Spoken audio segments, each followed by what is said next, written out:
तो dear listeners, जैसा कि हम लोग लास्ट चैप्टर में सुन चुके हैं, सोफिया बाल्कनी का नज़ारा देखकर काफ़ी हैरान हो चुकी थी। उसकी पकड़ रेदान के कंधों पर मजबूत थी।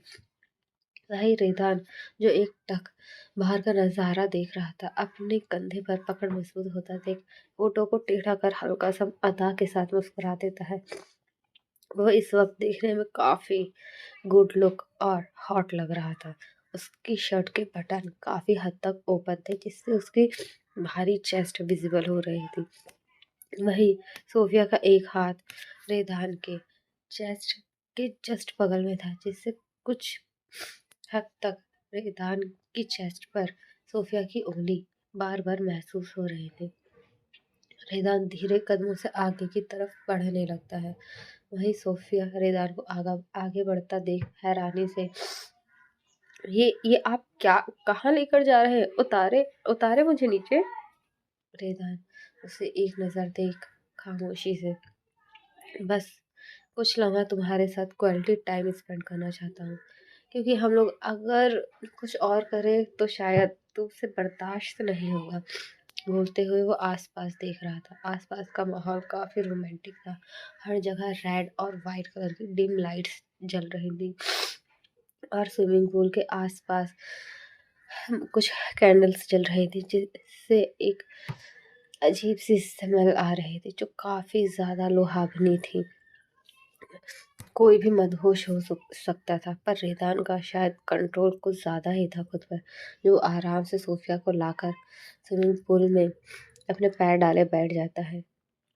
वही सोफिया एकटक रेदान को देख रही थी। ठंडी चलती हवा दोनों के चेहरे को छू रही थी। जहाँ रेदान एकदम शांत था, तो वहीं सोफिया का दिल जोरों से शोर कर रहा था। वो बिना पल के झपकाए रेदान को देख रही थी। चांद की चांदनी में रेदान का चेहरा काफ़ी अलग दिख रहा था। जो वो हमेशा पहले लगता था, आज वो कुछ अलग था, या उसके अंदर एक डर आ गया था। ये कहना थोड़ा मुश्किल था, क्योंकि सोफिया का ना मिलना, उसका उससे दूर जाना, बार बार रेदान के दिमाग में यही चल रहा था। उसने अभी तक कुछ नहीं कहा था। वो खामोशी से चांद को देख रहा था, और वहीं सोफिया की नज़र सिर्फ और सिर्फ रेदान के चेहरे पर थी, जिस पर कोई भी एक्सप्रेशंस नहीं थे। पता लगाना बहुत ही ज़्यादा मुश्किल था कि रेदान आखिर सोच क्या रहा है। सोफिया का दिल यही सोच सोच कर बैठा जा रहा था, कहीं ये तूफान आने से पहले की शांति तो नहीं। वो यही सब सोच रही थी कि कुछ ही वक्त गुजरा होगा वहाँ बैठे हुए। उसे तेजी से चीखें आने लगती हैं। वो बैक टू बैक चीख रही थी। रेदान अपना सर हल्का सा घुमाकर सोफिया को देखता है, जो ठंड में काँप रही थी, पर उसने एक लफ्ज़ भी नहीं कहा था। वो बस रेदान के साथ बैठी हुई थी। वही रेदान उसे इस तरीके की हरकत करता देख गहरी सांस ले घूरते हुए, तुम्हें नहीं लगता तुम्हारे अंदर कुछ ज़्यादा ही गट्स आ चुके हैं? मैंने अभी कुछ वक्त पहले ही तुम्हें डिटेल में समझाया था। बोलते हुए उसका हाथ सोफिया के कमर पर आ चुका था। वही सोफिया, जिसे बार बार छींक आ रही थी, रेदान की हरकत पर वो सांस लेना ही भूल जाती है और अपनी नज़रें झुका लेती है। रेदान उसे इस हरकत पर सर हिलाते हुए एक झटके से अपनी गोद में उठा लेता है और वहां से खड़े होकर अंदर की तरफ जाते हुए, आइंदा तुम अपनी हर बीमारी, हर परेशानी के बारे में मुझे बताओगी लिटिल थिंग, वरना अभी जो कुछ वक्त पहले हो सिर्फ कहा था, वो होने में देर नहीं लगेगी। तो बेहतर होगा तुम मुझे सब कुछ बताओ। बोलते हुए वो रेदान को सोफिया को बेड पर बैठाता है और उसके माथे पर किस कर कर, रेस्ट करो, मैं कुछ वक्त बाद आता हूँ।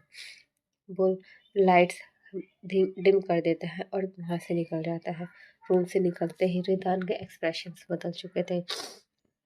तो भाई सोफिया बस जाते हुए रेदान को देख रही थी। उसे अजीब सा डर सता रहा था, यही होगा कि एक नई सुबह के साथ आने वाला एक बिन बुलाए खौफ का डर।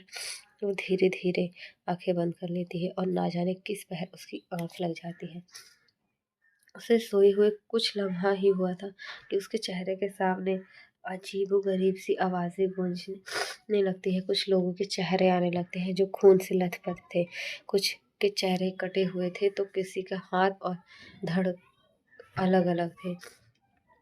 सोफिया ये सब देख रही थी, उसके माथे पर ठंडा पसीना आ रहा था और हाथ बुरी तरीके से काँप रहे थे। उसकी उँगलियाँ कंबल पर कसती चली जा रही थी और सर बार-बार वो इधर-उधर कर रही थी। तभी उसके कानों में किसी आदमी की तेज़ हँसने की आवाज़ आती है, जिसके साथ ही सोफिया की तेज़ चीख निकल जाती है और वो डरते हुए उठ जाती है।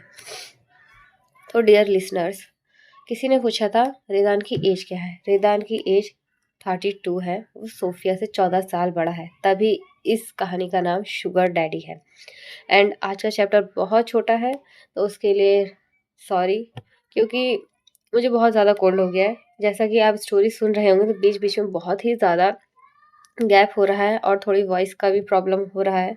इससे रिकॉर्डिंग करना बहुत मुश्किल हो चुका है, कई बार कर चुकी हूँ एंड नेक्स्ट स्टोरी भी आज आना पॉसिबल नहीं है, तो प्लीज़ उस सब के लिए सॉरी एंड आप तब तक इसे एंजॉय करें और ढेर सारे लाइक्स और कमेंट करें।